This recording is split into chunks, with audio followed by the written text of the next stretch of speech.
Oi, Oi, Ana Paula. tudo bem? Tudo bem e você? Tudo ótimo. Maravilha, bom revê-la, hein? Depois de tanto É, tempo. mesmo que virtualmente, É né? verdade, verdade. Que bom. Que Tava bom que deu. aqui Estamos e deu testando um certo. novo horário agora, né? Live às Vamos 22. testar. Vamos testar o horário das 22 horas, ver se o pessoal tá acordado, não tá, né? Mas é um tema Mas, bom para a gente falar agora, essa sim, hora, né? Falar de empatia antes do povo dormir, todo mundo vai dar aquela sossegada. Vou aumentar aqui eu tava meu áudio até, para te eu, ver. eu tava até tava até introduzindo, né? Eu falei que esse é um tema ótimo, principalmente para o momento que a gente está vivendo, né? Que é da pandemia. Então, assim, você melhor do que eu vai poder dar a definição, ó. Para quem não conhece o Jaime, ele é o autor do livro Empatia e Empatia Todo Dia, é isso?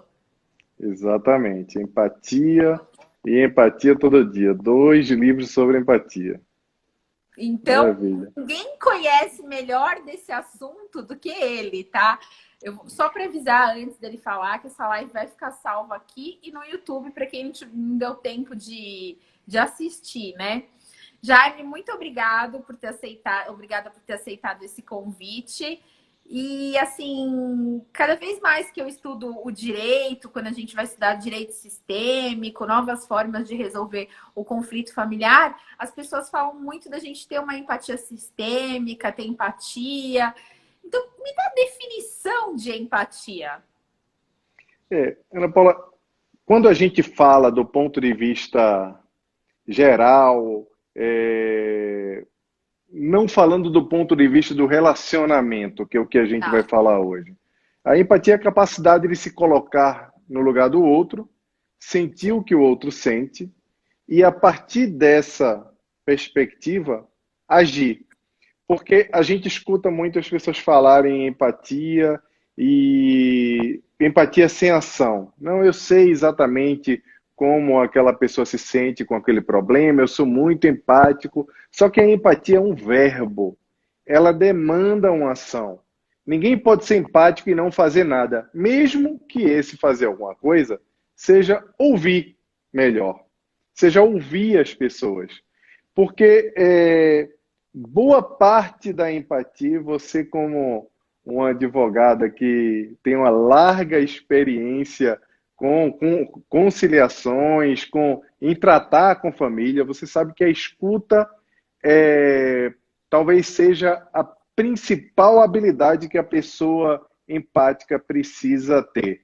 Ou quem ainda não é empático, tem dificuldade de se conectar com os outros, é o primeiro passo para a gente começar a entender melhor a perspectiva das outras pessoas. É ouvir.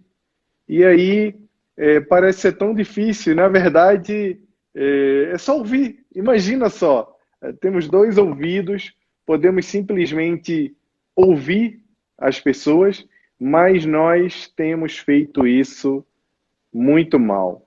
Eu até na semana passada, não, 3 semanas atrás, eu fiz uma participação com o pessoal do projeto Escutatória, lá de Recife. Eles fazem um trabalho muito Nossa, que bacana, interessante. eles vão às ruas conversar com pessoas em situação de rua para ouvi-las. Porque geralmente as pessoas têm a ação de levar comida, levar cobertor e etc. Não no Nordeste, que lá é bem quente, mas mais alimento. E eles fizeram uma nova iniciativa para ouvir. Então criaram esse projeto chamado Escutatória. Só que agora, como está em momento de isolamento social, de distanciamento social, eles estão fazendo a escutatória online para todo mundo, não importa se é uma pessoa em situação de rua ou não. Porque, e aí eu brinquei com eles, porque geralmente nas lives, nesses momentos que têm sido tão múltiplos nas redes sociais nas últimas semanas, né? Hoje tem live, eu até brinco, às vezes eu abro a geladeira, fico com medo de ter uma live lá dentro, ainda bem que só tem comida, é muita live, né? E aí eu brinquei com eles falando que a Hoje primeira você já pergunta, fez duas, você está na sua segunda eu live. estou na segunda live, não espalha, senão o pessoal vai estar achando que eu sou rato de live. E eu um ponto que eu trouxe para a gente falar nessa live lá da escutatória foi que com as lives a gente passou a fazer uma pergunta ao outro e o outro passou a nos escutar muito melhor. Uma pergunta muito simples que é a primeira pergunta que a gente faz às pessoas quando a gente se conecta numa live. A gente não fez aqui, porque a gente já foi logo se cumprimentando. Mas, via de regra, as pessoas perguntam, ao invés de perguntar oi, tudo bem? E começar a fazer como a gente fez, as pessoas têm perguntado, você está me ouvindo? Você está me ouvindo bem? Sim. Só que essa pergunta, ela sempre existiu, ela ecoa por todo mundo, em toda parte, no seio familiar, entre os relacionamentos, em toda parte você está me ouvindo bem?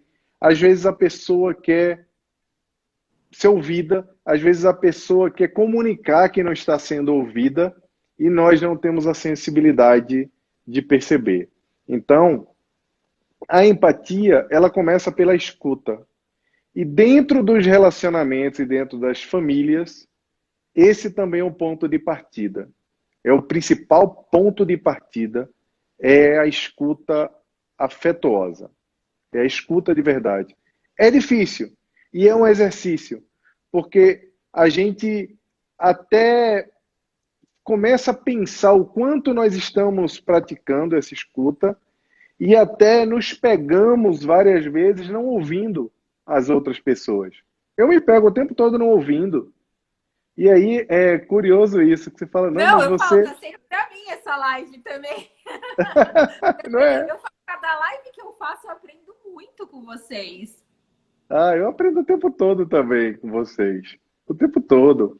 E aí, quando você acha que não, que está ouvindo, você escreveu o livro sobre empatia, textos e etc. E aí você percebe que você não está ouvindo. O ponto é que, via de regra, as pessoas acreditam que nossa perspectiva de mundo, nosso empoderamento de fazer com que a sociedade seja melhor, nossa chamada para que a sociedade se comporte melhor, ela não significa para a gente mesmo. Às vezes as pessoas acham que porque você escreveu sobre meditação, você é uma pessoa que medita o tempo todo. Você Sim. escreveu sobre atitude, você não tem algumas lacunas em relação a tomar atitude e não faz procrastinação na sua vida. A grande verdade é que os ensinamentos, mesmo aqueles estudos de nós que somos estudiosos assim como você, também serve muito para a nossa transformação individual. Então, estamos todos juntos nesse momento. E agora a gente tem que aproveitar que está menos barulho lá fora e a gente consegue ouvir um pouco mais quem está perto, né? É. Não, e eu falo, né? A gente aprende muito ouvindo o outro, a história do outro. Na história do outro, a gente tira muitos aprendizados para a nossa própria história. Eu, todos os dias, né, escuto histórias de pessoas que passam por mim, no meu escritório. E assim, você falar, é difícil a gente ouvir. No começo, eu vou te falar que era muito difícil eu conseguir ouvir mesmo, prestar atenção, tentar sentir o que aquela Entendi. pessoa está sentindo, Captar, né? né? Captar. Porque é só assim que você. Quando você fala. Agora é uma dúvida. Quando você fala assim, empatia é um verbo. Qual? Explica isso melhor pra gente. É porque o verbo é uma ação, né? O Toda verbo palavra. ouvir? Não. Vê só, quando você fala que é um verbo, eu não estou falando do ponto de vista linguístico, eu estou falando do ponto de Ah, vista de ação. Porque o que que é um entendi. verbo? Por que que a gente chama o verbo? Porque toda palavra que é um verbo, ela é uma ação. Tomar, beber, correr, competir, são verbos, são ações. A Sim, empatia, apesar de não ser um verbo do ponto de vista linguístico, ela não existe sem uma atitude. Então, ela efetivamente, inclusive essa não é uma frase minha, que a empatia é um verbo, isso é uma frase dos estudiosos que falam na empatia com essa perspectiva. Não foi uma frase que eu criei, porque é uma reflexão profunda que nos convoca a uma ação. Mesmo que essa ação seja ficar quieto. Porque às vezes a gente Top. não sabe ficar quieto. Quando Não, a a gente gente estuda, quer falar. quer falar, porque quando a gente estuda comunicação não Sim, violenta é muito eu fiz uma interessante. live disso, mas pode falar disso, que eu acho super interessante. E comunicação não violenta também é um exercício diário, né? Que você tem que fazer. É um exercício diário. E quando você olha comunicação não violenta, é, via de regra, as pessoas, quando estão falando de problemas, ou quando vêm conversar conosco, nós temos uma mania de competir, ou querer consolar aquela palavra. E às vezes a pessoa não quer ser consolada, ela só quer que você escute aquele problema. Só quer que você escute, simples assim. Não quer ser consolado. E quando você consola, a coisa fica pior do que antes. Por exemplo, a sua esposa chega e pergunta: eu estou bonita com essa roupa? Você olha e fala: tá sim, meu amor. Mas eu acho que você fica melhor de preto e etc. Aí acabou. Acabou tudo ali. Ela vai trocar de roupa, ela já sabe que não está bem.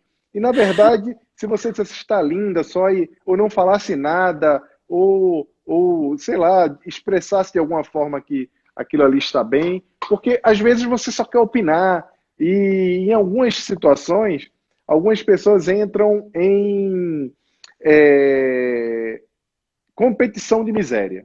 Você nunca viu como é que é competição de miséria, não? Tipo assim, Já eu viu, tô né? com dor de cabeça. Aí o outro chega e fala, mas eu tô com uma dor de cabeça, uma dor nas Enxaqueca, a minha não costas, passa. né? Esse é um problema, e é um dos problemas que ocasionam também a falta de escuta. Entre o casal, às vezes o Sim, casal, a pessoa conta algum problema e aí você diminui aquele problema ou você não diminui, você conta o seu, que às vezes é pior, e a pessoa se sente diminuída com isso. Se sentindo diminuída, ela não se sente escutada. Não se sentindo escutada, ela não se sente amada. Não se sentindo amada, ela se desconecta. E se desconectando, a gente já sabe as coisas que acontecem, que você já escreveu um livro todo sobre isso, né? O sinal tá até aqui comigo. aí o pessoal Ó, tem que sair do seu livro e ir pro meu, né? Eu não tô com olha aqui, ó. empatia aqui. Mostra depois no final a empatia, hein, Jaime? Não, não tá E aqui sabe o que é comigo, não. Eu só legal? tô com o seu. O meu nem tá aqui comigo. Que é Não, muito e legal sabe o esse que é livro. legal você falar sobre empatia? Principalmente porque, assim, não é só pessoas divorciadas que estão assistindo essa live, são muitos advogados também que me assistem. Aliás, a grande maioria são advogados. E para nossa profissão é muito importante o que você está falando. É muito importante a gente ouvir o cliente e sentir, quando a gente escuta de verdade, a gente consegue sentir o que o cliente realmente quer, né? Para ver a solução melhor para ele, né? Para tentar se colocar no lugar dele. Então é muito importante você falar sobre isso, não só para as pessoas que estão se divorciando, para os relacionamentos, relacionamento entre pais e filhos, que eu já vou te perguntar, mas também para a nossa profissão, das pessoas que estão aqui que me seguem, né? Sem dúvida. Em especial, quando a gente fala em família, quando a pessoa, o indivíduo, procura um advogado, por incrível que pareça, estando ou não no psicólogo, não deu tempo ainda de passar pelo psicólogo, primeiro vai o advogado, depois é o psicólogo. Sim, Vai logo sim. resolver porque o olho do furacão muitas vezes está acontecendo. E a pessoa quer se sentir acolhida também. E é muito importante, eu sei o quanto é difícil, e talvez os advogados que têm a melhor capacidade de acolher sejam os mais bem-sucedidos na carreira dele e sejam mais indicados. Porque não tem coisa pior do que você estar numa situação de conflito, estar numa situação difícil, ou não é de conflito, mas é dolorosa, e você não se sentir acolhido, porque muitas vezes não, em um processo familiar, via de regra, o advogado ele tem mais contato com a pessoa do que a própria família, inúmeras vezes, não é? Porque é muito contato. Então é muito importante esse acolhimento para o advogado, é bem especial. Eu sei que é difícil também, porque as situações se repetem. A gente estudando constelação familiar, a gente entende É, exatamente por que situações se repetem, mas é bem importante a gente seguir, né? Entendendo isso. e mesmo quando você vai fazer, que nem quem trabalha com advocacia sistêmica, você tem que ter uma empatia sistêmica, né? Que você tem que ver que tem todo um sistema familiar atrás daquelas pessoas, daquele conflito. Então, eu falo sempre assim, que o advogado, existe uma diferença entre o advogado da família, que é aquele o amigo da família, tá? Então, é aquele geralmente da empresa, e o advogado de família. Que além do especialista de família, hoje em dia a gente tem que ter mais essa visão mais humana, ter essa visão mais empática, para você conseguir estudar os relacionamentos humanos, estudar os seres humanos, para você conseguir fazer um atendimento de uma forma que aquele conflito não destrua famílias, como a gente vê, né? Porque eu falo que o processo judicial, ele leva para o juiz alguma coisa que as pessoas não conseguiram resolver, né? E é um terceiro que não conhece a história toda, não viveu anos com aquele casal, né? E quando, por exemplo, você parte para uma mediação, o mediador, ele é um ser empático, porque ele tem que ser imparcial, ele tem que fazer a escuta ativa daquele caso. Sim. Então, eu acho que é super importante isso. Sim, Você quer falar alguma coisa sobre isso? Não. Senão eu já ia te fazer outra pergunta. Não, pode perguntar. Como que você acha que a empatia... Como usar a empatia para ter um bom relacionamento? Um bom relacionamento de casal, vai. Tem 2 capítulos no meu primeiro livro, e o segundo, A Empatia Todo Dia, ele fala muito sobre isso, porque o segundo livro ele foi escrito partindo de depoimento de leitores do primeiro. Então, eu fui escrevendo coisas que eram trazidas pelos leitores do primeiro livro, que é o Azul, né? E tem uma frase que eu falo, que as pessoas falam que a paciência, a resiliência são os segredos de um bom relacionamento. E eu falo, por mais clichêzeiro que pareça, que é a empatia. Porque você ser paciente e você ser resiliente pode trazer uma série de disfunções na relação que não fazem com que a relação seja, primeiro, igualitária, e segundo, né?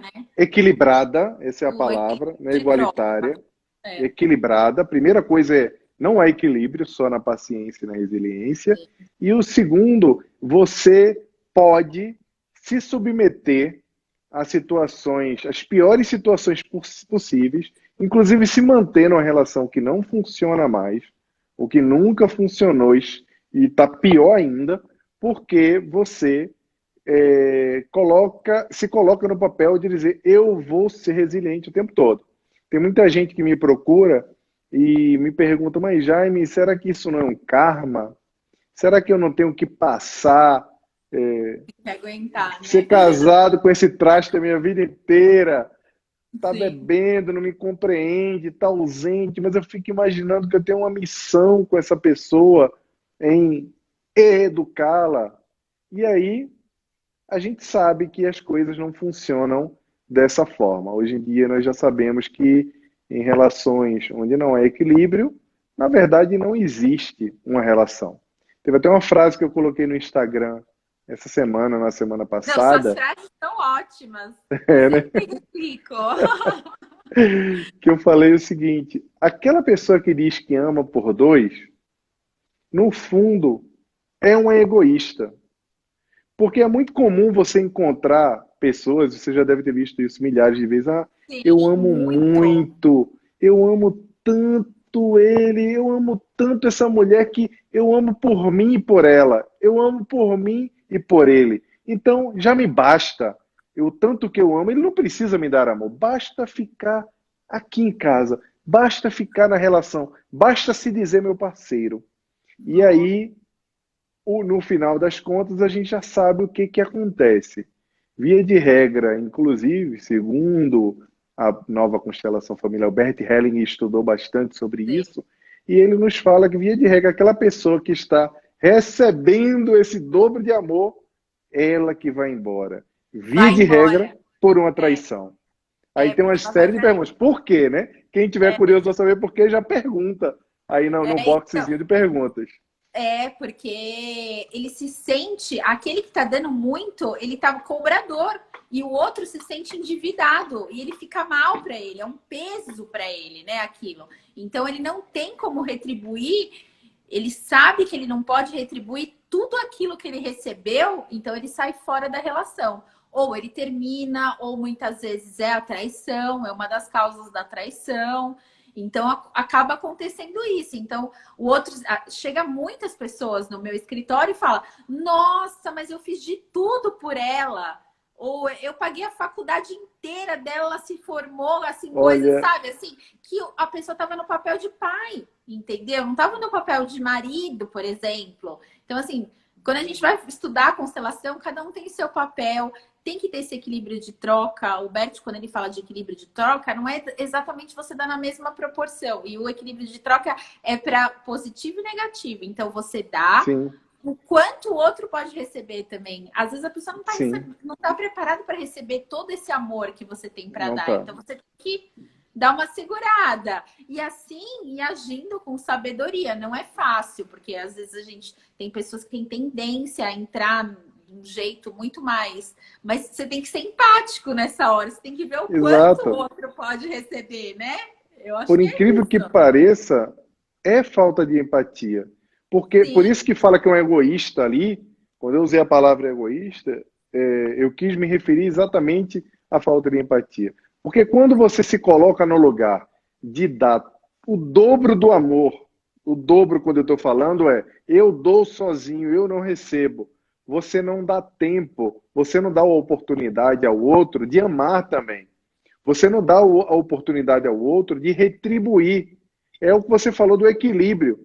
E aí uma outra frase que escrevi, que tem um bom tempo, que inclusive está no Empatia Todo Dia, que você inclusive também colocou no seu livro, né? Então essa minha frase é que não há plenitude nas relações humanas sem, como é que é? Não há plenitude nas é a relações abertura de um humanas. capítulo do meu livro. Eu coloquei Tem a até frase aqui, ó. time. Tá Deixa ali, eu achar ó. ele aqui. Não há plenitude nas relações humanas sem. Cadê? Não há plenitude nas relações humanas sem esforço mútuo.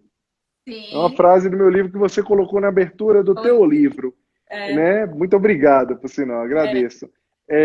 E aí é a questão do equilíbrio. Quando você dá demais e o outro não consegue retribuir, você também dando demais está sendo egoísta. Isso é bem difícil de entender, porque você se coloca num papel que não é o papel de quem dá e também está esperando tomar, como o Hellinger fala, sim. receber. E aí, essa questão que você falou de pagar a faculdade, espero que não tenha ninguém aqui nos assistindo que está pagando a faculdade para as pessoas, mas a constelação familiar, o Bert Hellinger fala que é um dos casos mais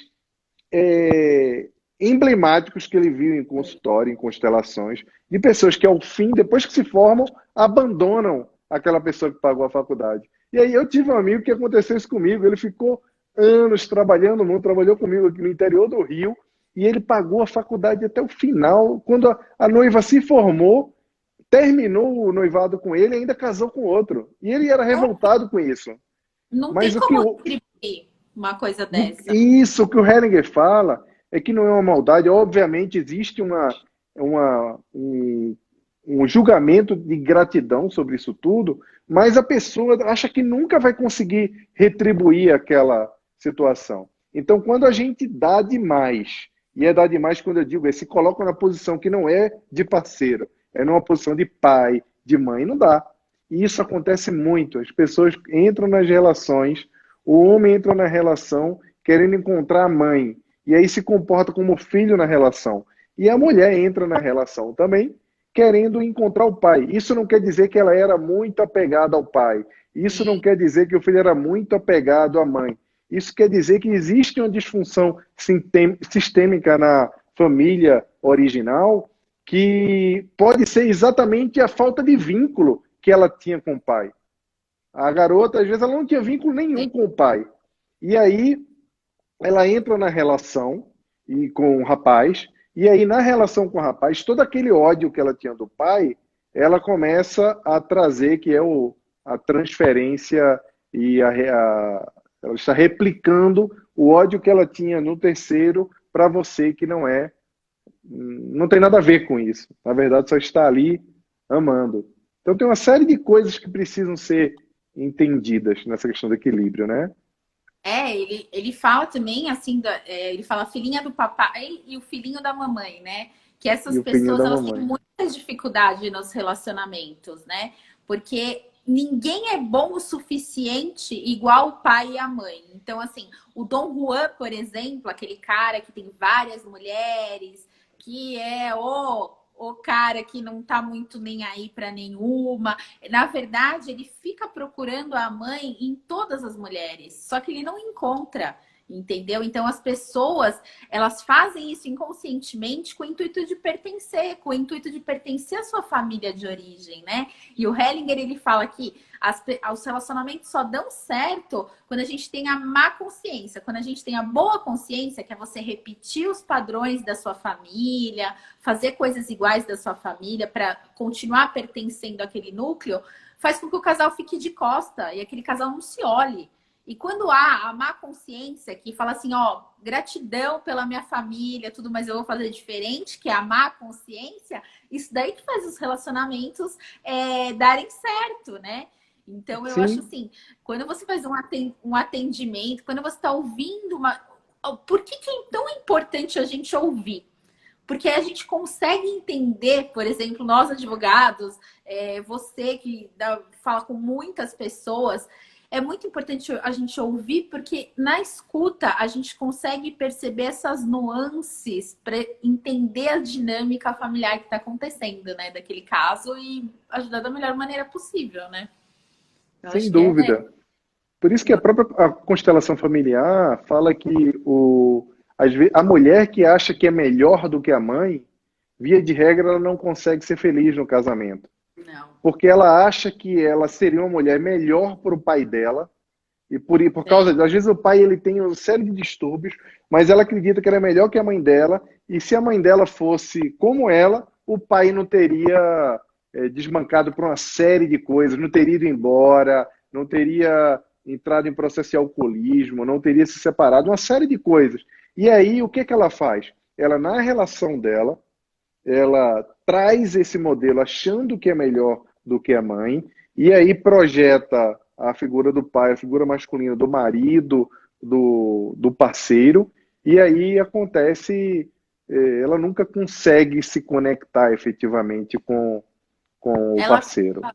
ela fica no meio, né, do relacionamento do pai, dos pais, né? Como se ela inconscientemente ela fosse salvar agindo dessa maneira. Só que não é isso.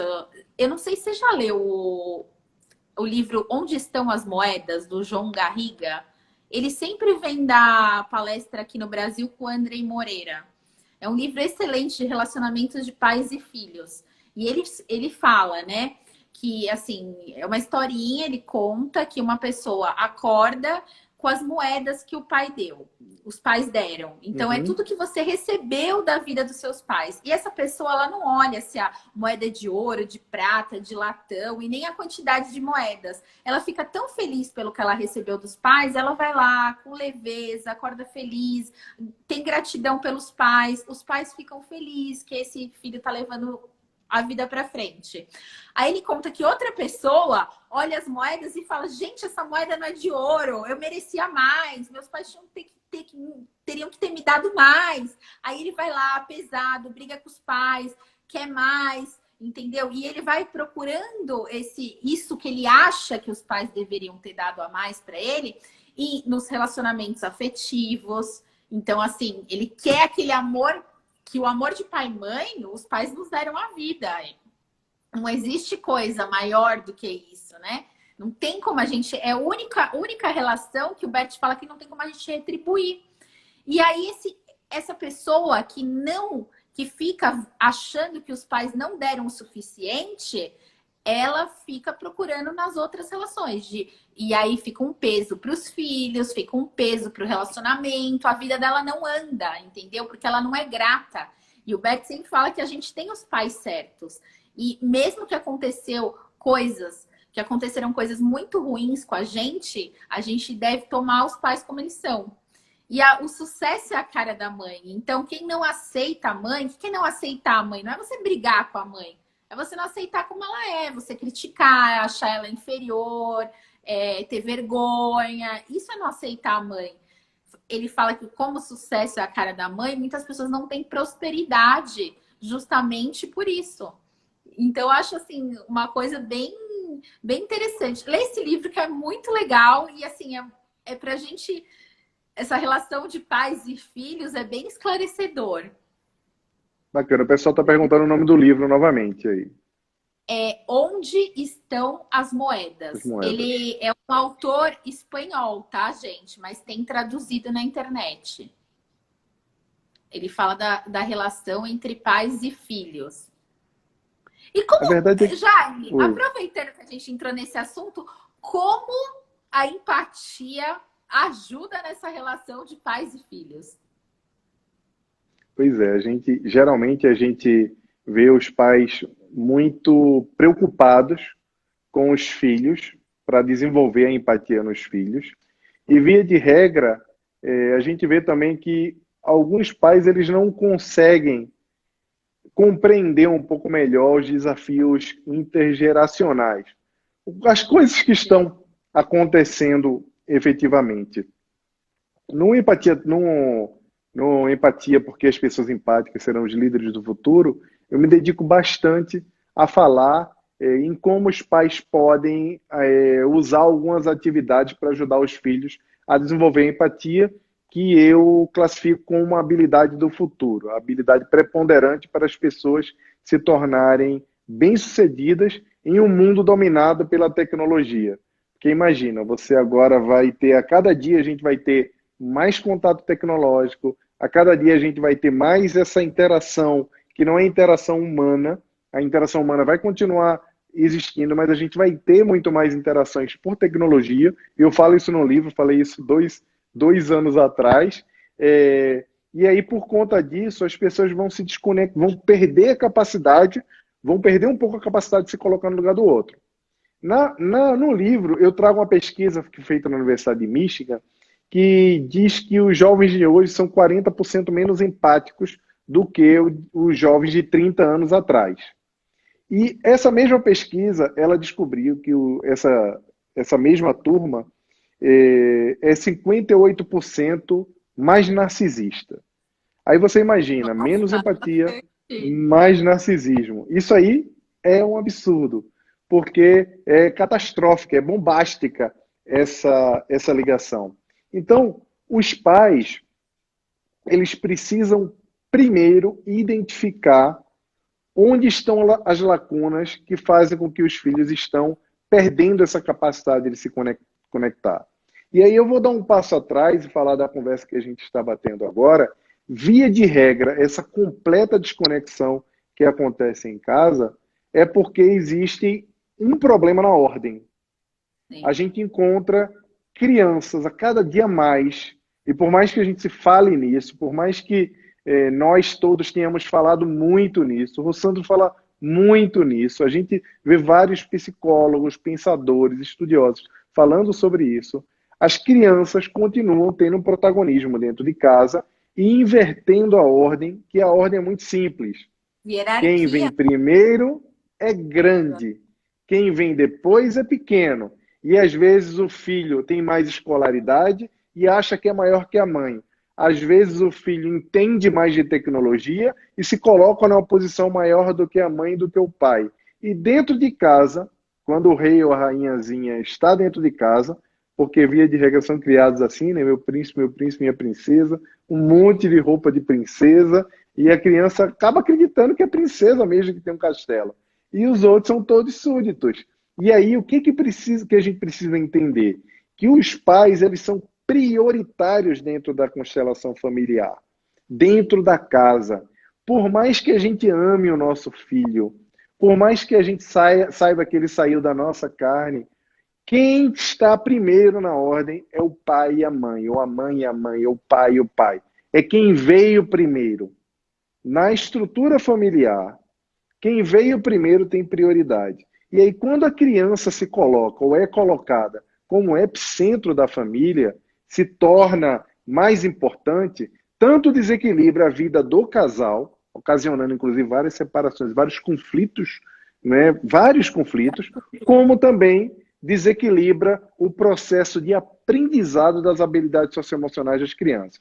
Então, olha, papai e mamãe, por mais que seja tentador, por mais que esse amor que vem instintivo de mãe, esse cuidado da cria, etc., primeiro é o casal, depois os filhos.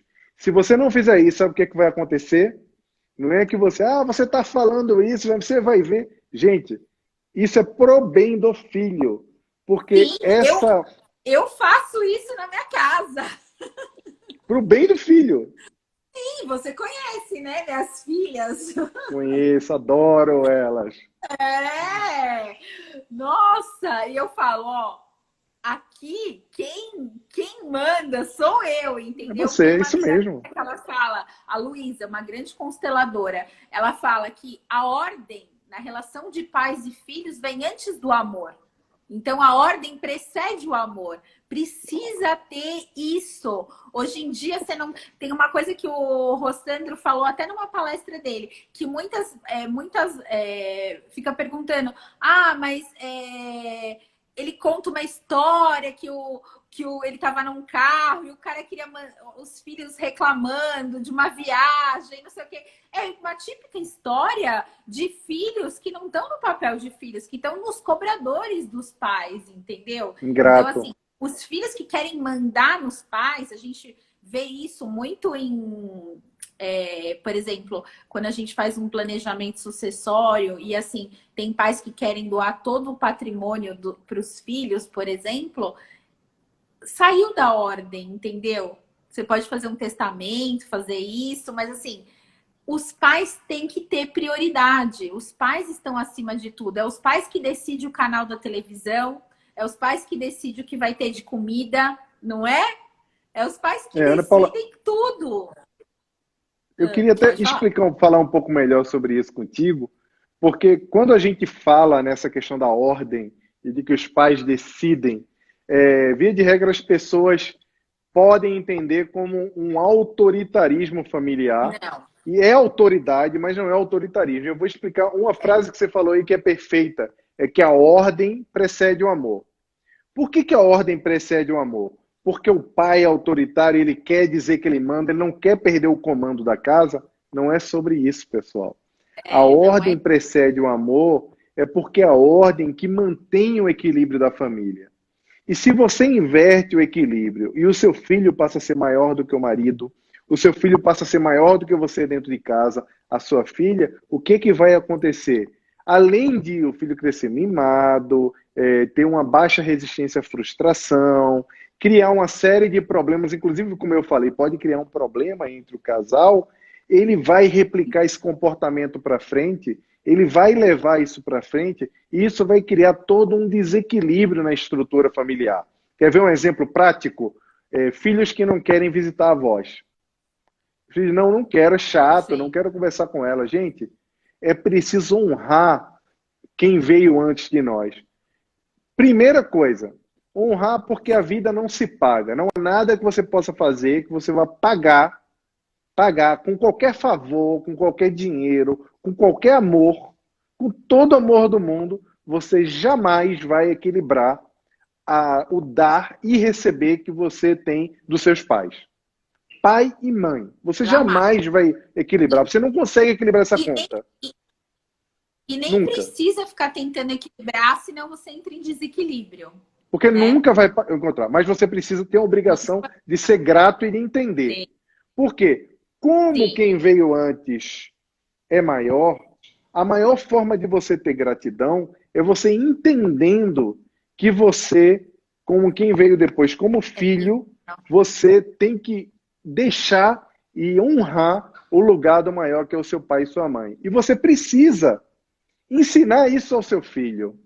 Então essa ordem não é uma questão de autoridade, é uma questão de equilíbrio sistêmico que, se você não faz funcionar, o seu filho que você acha que é cheio de atitude, eu vi muito comum, tá? Eu falo até uma história, eu conto essa história no Empatia, que é a criança extremamente mal educada, e aí a mãe olha e fala, ela é muito cheia de atitude, Olha como ela é cheia de atitude. Ela tem a E olha, personalidade forte. personalidade muito forte. Mal educada. Está fora da estrutura de ordem. O problema é seu. O problema não é nem da criança. A culpa é sua. Então a gente precisa. Uma coisa é a criança ter personalidade para escolher um sapato vermelho que ela quer ir para a escola. Ou se coloca o laço ou não para visitar a vovó. Outra coisa é ela ter autonomia para decidir se vai visitar a vovó. Ela não pode decidir isso. Uma criança não pode decidir o cardápio. Você não pode pedir. Está aqui e não, vamos pedir uma pizza. Não quero pizza, hoje é japonês. Hã? Sim. Não, olha, você tem lá banana, tem manga, tem biscoito. A gente vai pedir pizza aqui. Se você quiser comer pizza, tudo bem. Isso não quer dizer que em algum momento você não pode chegar e dialogar. Por quê, filho? Por quê, filha? Vamos conversar sobre o seu pedido? Papai e mamãe querem comer, ou papai, mamãe, não importa a configuração familiar, querem querem muito comer pizza, mas eu não quero pizza. Eu vi isso num filme chamado que é o Capitão Cortou. Fantástico. Não, não assisti. Então, quando Mas terminar aqui, vai logo ver. eu vou ver mesmo. Eu falo, depois que eu conheci as ordens do amor de Bert Hellinger, eu falei que tudo mudou na minha vida. Porque a gente não precisa necessariamente fazer uma terapia de constelação. A gente usando isso que a gente está conversando aqui na família, a gente resolve muitos conflitos. A gente vendo o que é... Por que as crianças também, a gente tem que observar se elas não estão repetindo algum comportamento de alguém que foi excluído, né? Da família. Porque a tendência é o excluído ser incluído por outra pessoa da próxima geração. É verdade. Então, e a criança tem que ver que ela é pequena diante dos pais. Eu acho perfeito isso daí que você falou. E a gente tem que ver que mesmo adultos, mesmo eu com 43 anos, eu sou pequena perto dos meus pais ainda. Não é porque a gente vê muitos adultos querendo mandar nos pais, né? É E verdade. eu vejo no escritório assim, meu pai tem que fazer um testamento. Tipo, você tá mandando no seu pai, né? Aí se a gente for entrar em herança, a gente vai entrar numa discussão É sistêmica verdade. muito grande. Eu, Mas é exatamente. É verdade, não é uma questão de autoritarismo, é uma questão de ordem. E é preciso que a gente traga essa ordem para ser discutida e para ser falada com a criança, para ela entender o lugar dela. É muito importante. Porque senão a gente coloca tudo a perder. Inclusive no relacionamento. Porque Sim, acontece muito. O pai ou a mãe, isso acontece, desculpa, é mais comum com a mãe, que quando se conecta com o filho, abandona a relação. Abandona a relação sim.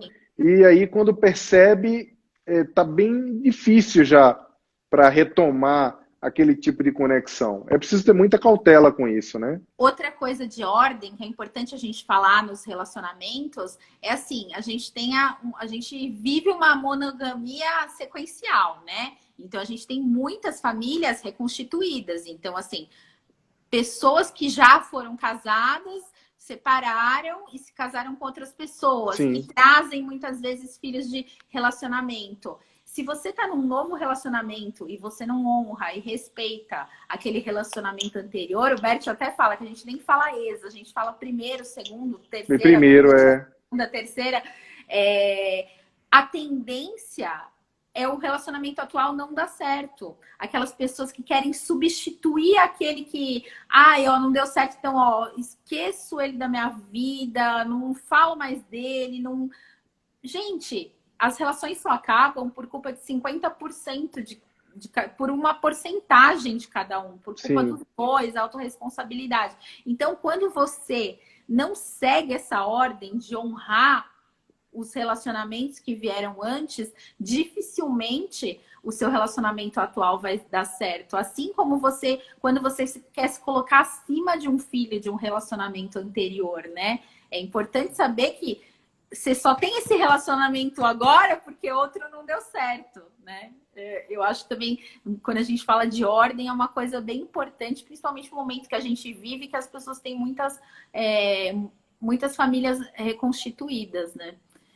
Eu acho isso Dá para incrível. falar de empatia nisso, né, também. Eu converso muito, eu e a Catarina, nós conversamos muito sobre isso. Hoje, inclusive, nós conversamos sobre esse Ah, é? assunto que você está falando, exatamente esse assunto. Olha que curioso. A gente conversa porque é preciso ter muito acolhimento com a relação, suas relações passadas, mesmo que tenham sido relações que tenham trazido experiências que não foram experiências tão agradáveis, mas é Sim, preciso que você tenha gratidão pela história que você viveu.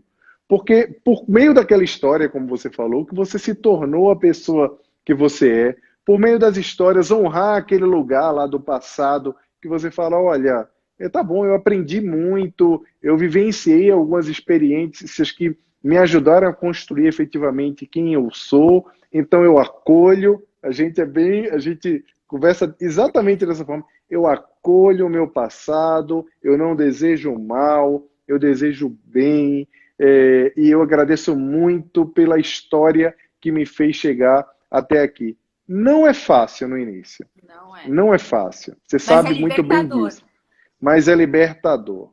É libertador porque você precisa acolher. Porque, inclusive, o Bert ele tem uma pegadinha com esse negócio que eu fiquei muito triste. Ele diz que caso você não acolha, nas próximas gerações podem honrar os teus relacionamentos anteriores, os Sim, teus sim. filhos. Aí você imagina que situação, né? Você... É, porque a nossa tendência é sempre incluir os excluídos, né? Então, se tem um Sim, relacionamento que foi excluído, e eu vejo muito isso, Jaime, no meu escritório. Muitas pessoas, assim, de relacionamentos novos competindo com filhos de relacionamento anterior. E, assim, é muito difícil quando a gente vai tratar dessa ordem, né? E, além de tudo, esse novo relacionamento pode ter filhos para incluir aqueles. Quando a gente fala, por exemplo, vai de alienação parental é quando você exclui um dos genitores, sim, né? Você comete um sim, abuso moral, você provoca o afastamento, então você provoca várias atitudes para excluir um dos pais. Nessa sim. exclusão, a pessoa que o filho ele vai repetir exatamente aquele comportamento que o alienador falava. Então, ai, olha, seu pai é alcoólatra. O filho vai Ele vai tender a honrar o ser pai. alcoólatra, por quê? Porque ele quer incluir aquele que foi excluído, entendeu? Então a gente tem que tomar muito cuidado com esse negócio de exclusão. Então eu falo que a E primeira aí, lei, né, de pertencimento é muito importante. e aí depois a mãe, no caso aí, nesse exemplo, vai ficar dizendo, tá vendo, puxou o pai, isso foi o exemplo do pai, que o pai nem teve relação. Na verdade, ele vai lá honrar a memória do pai, o comportamento do pai por meio da alienação parental. Isso é bem complexo, eu acho que a maioria das pessoas deveriam entender um pouco mais como isso funciona. E fora a questão da alienação parental, essa questão da gente fazer as pazes com o passado Sim, e honrar importante. dessa forma de desejar o melhor, de agradecer. É muito difícil para a maioria das pessoas, mas é muito importante. Isso está no processo da empatia também. Porque a empatia ela é uma compreensão que o outro tem uma história diferente da sua. Muitas vezes, algumas relações não dão certo, mas elas nunca deram certo de verdade. São relações que estão ancoradas, muitas vezes, numa simpatia, digamos, numa atração física, que foi o que chamou a atenção primeiramente, e aí você vai sucedendo, e depois a carência faz com que você permaneça, mas vendo que aquilo ali não funciona, muitas vezes a pessoa está tão fragilizada, ela começa a receber um pouco de atenção, e aí começa a hipervalorizar as pessoas que, na verdade, não possuem tantos valores assim em comum. E, em especial, o que a gente precisa compreender efetivamente. Em especial agora, porque estamos, a maioria de nós, em isolamento social, boa parte, as pessoas É. estão tendo mais oportunidade de conviver. Hoje eu estava brincando com a Catarina, eu digo, pô, mano, a gente está aqui há quanto tempo aqui a gente faz uma contagem, quanto tempo de casamento isso já deu? Porque já deve ter dado muito tempo de casamento. Ai, Ela olhou Catarina, e riu, ela é ah, linda, gente.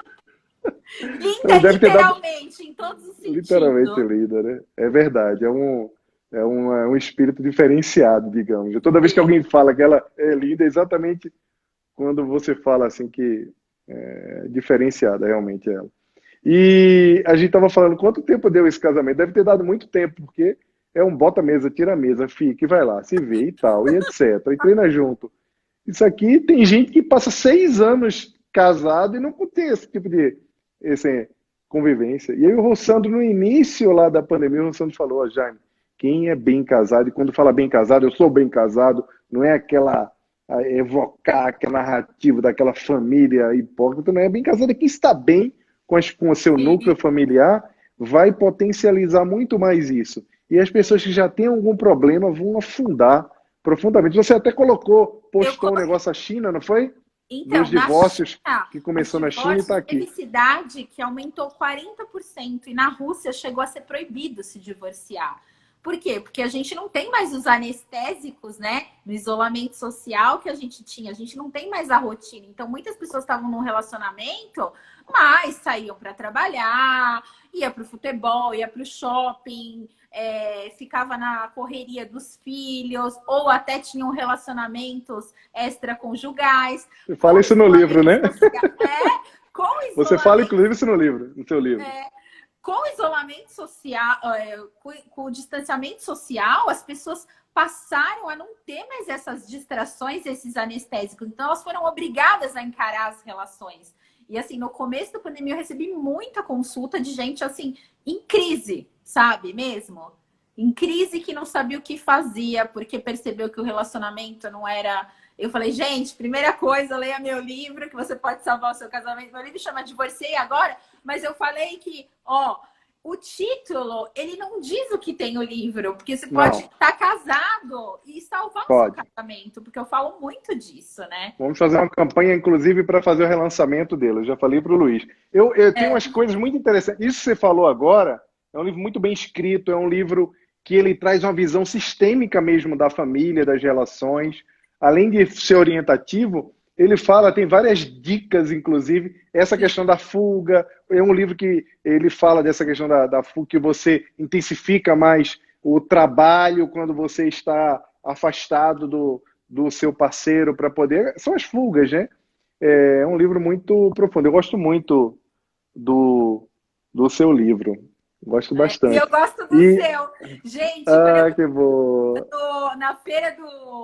Na Feira do Livro do Rio, ano passado, Bienal, na Bienal, né, do Rio, que foi o lançamento do meu livro. Gente, quanta gente procurando Jaime para falar de empatia. Surpreendente. Muito legal, né? Nossa! Eu acho que está chegando no final, eu só queria... Era um assunto que a gente deveria ter falado e que eu acho que eu vou até... Acredito que amanhã ou depois eu vou soltar um post sobre isso, que é sobre a violência doméstica. Eu já fiz um post sobre isso. Eu tenho no meu podcast uma dica de socorro que é o Robô Isa lá. Eu falei sobre isso no meu podcast, que é o Humancast. Fala aí aqui rapidinho, até o Instagram permitir, porque como tem bastante gente na live, é capaz que permita que a gente fique um pouquinho mais. Vamos falar disso, sim. Aumentou, né, a violência doméstica agora com o isolamento social, porque vítimas estão no mesmo ambiente. Aumentou bastante. Infelizmente, algumas autoridades públicas foram para a rua dizer, tá faltando comida, e aí por isso os homens estão batendo nas mulheres. É um absurdo, não há qualquer razão, não há nada que se justifique qualquer tipo de violência, inclusive, mais ainda, violência dentro de casa. Então, agora foi lançada uma campanha da farmácia, não sei se você viu, é sobre isso que eu vou postar, que a mulher agora bota o batom, faz um X no batom na mão e sinaliza na farmácia, a farmácia pede, porque às vezes a mulher não consegue sair de perto do abusador. Eu escrevi um texto aqui no meu Instagram, e tem um podcast também meu sobre isso. Quem puder depois dar uma olhada, que eu falo o seguinte, que hoje em dia, e acontece, tem uma complementaridade com 2 capítulos do seu livro, Ana, que fala sobre a pessoa não tem mais essa fuga, o homem não tem mais essa fuga, não tem a pelada, não tem o futebol, não tem a saidinha, a escapada, não pode trair, não pode fazer isso. Então, a violência que ele exteriorizava em outras coisas na rua, ele traz essa violência para dentro de casa. E aí, essa violência ele transforma, ele quer esgotar na própria família. Então, a gente precisa falar um pouco sobre isso, a gente precisa trazer esse assunto à tona, porque é inadmissível esse tipo de comportamento. E se por acaso você estiver nos assistindo e estiver passando por esse tipo de situação, primeiro, não é normal. Segundo, você não tem karma nenhum, não tem que estar do lado de abusador, tem que procurar apoio mesmo. E terceiro, é isso, procure apoio, procure, se você não tiver ninguém, procure apoio com a tecnologia. Nos procure, mande mensagem, a gente encaminha, né? Eu ia dar uma dica, né? Quando você está sofrendo algum tipo de violência, você pode ligar 190, né? Ou 180. E também tem um projeto muito legal, não sei se você conhece, chama As Justiceiras, que é da Gabriela Mansur, ela foi a idealizadora, ela é uma promotora de justiça aqui de São Paulo, e você consegue fazer a denúncia pelo aplicativo do Rap, por exemplo. Então, Eu vi no Rap. você pode fingir que vai fazer um pedido e fazer. Aham. E tem uma rede de voluntárias muito grande, é um projeto muito legal, porque realmente a violência doméstica aumentou muito. E quando eu Pois falo é. de violência doméstica, as mulheres têm que estar atentas não só para o bater, que violência doméstica não é você só apanhar. A Não, violência exato. doméstica, ela começa muito devagar. A violência psicológica, ela é silenciosa. E quando você vê, sua estima já está lá no chão, né? E você muitas vezes não consegue sair daquele relacionamento porque você está totalmente dependente. Então, o que é a violência psicológica? É quando, por exemplo, um relacionamento começa muito maravilhoso, mas a pessoa, na verdade, ela quer te minar das suas relações com... eu faço melhor que a sua família, eu faço melhor do que seus amigos. Olha, coloca essa outra roupa que você fica mais bonita, essa daí tá um pouco decotada, tá chamando muita atenção. Então ela começa desse jeito, você tem que estar atenta, ou vai manipulando situações para você parecer louca. Então, assim, é desde uma violência psicológica que a gente tem que estar atenta, até uma agressão física, uma violência patrimonial, quando ele pega seu dinheiro, violência sexual, né? A gente tem que falar violência moral, que é aquele que te xinga, que fala coisas horríveis para você. Então, assim, a violência ela é muito mais do que só o bater. E a gente tem que estar atento e tem que prevenir. Eu tenho uma triste notícia para te dar, Jaime. Acabando. A gente vai ter que fazer outra live, viu? Tá boa, tá boa. Tá terminando aí, né? Tá terminando. Tem 1 minuto. Tudo Olha, bem. Tudo você bem, é foi uma maravilhoso. alegria. Cadê seus livros que eu não peguei? Meu livro... Eu só tô com o seu aqui. Olha, gente, Meus eu vou livros estão postar aqui. depois, Tá então. bom. Empatia e empatia todo dia. Maravilhosos, Olha, tá um bom? beijo pra você, nas meninas. Queria mandar um beijo aí pro Thelmo, pra Sueli, pra Renata, pra Fernanda. Um monte de gente que veio aí acompanhar a gente. Beijo, pessoal. Dia lindo hoje. E a gente espera que a gente se veja muito em breve, né? Autora da mesma editora que eu, cara. Que alegria que a gente tá junto imagina aqui. que felicidade eu ser autora da mesma editora. Você, Haroldo, Rossandro, meu Deus do céu. Eu que tô feliz de estar com vocês todos, tá? Muito obrigada. Beijão, tá? Beijo na Muita Catarina, paz tá aí. bom? Vou dar sim, tá bom. Obrigado. Beijo Tchau, a gente. todo mundo que acompanhou Boa noite. a gente, E vá ver o viu? Capitão Fantástico, o filme. Vá assistir o Capitão Fantástico. Vou assistir. Você vai gostar. Vai lá. Beijo, gente. Tchau, tchau. Beijo. Tchau. Tchau.